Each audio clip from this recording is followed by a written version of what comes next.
To my channel. তো আমি একটা নতুন ভিডিও নিয়ে এসেছি। এই দাদাটার গাড়িটা খারাপ হয়ে গিয়েছে। তো কী হয়েছে দাদা? চলতে চলতে গাড়ি বন্ধ হয়ে গেছে, লাইট আসছে না। তো এটা গাড়ির প্রবলেম বুঝতে পারলা যে মিটারে লাইন আসছে না।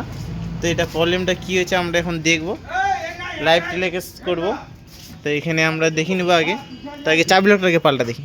দিল চাবি লকটা পাল্টা। তো এই যে চাবি লকের সুইচটা এখানে আছে, চাবি লকের এটা পাল্টা দেখো আগে।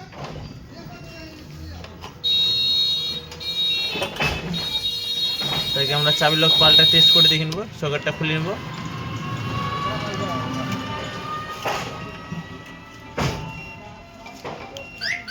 তো দেখতে পাচ্ছ আমাদের মিটারে লাইন চলে আসছে শর্টকাট হিসাবে একবারে।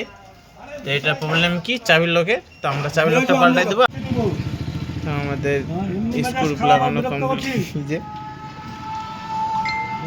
আমাদের টিএন নাটটা লাগানো কমপ্লিট, মিটারে নাট টি নাট বল দিয়ে। তো আমরা এখন চাবি লকটা লাগাই দেবো আর গাড়ি ছাড়বো।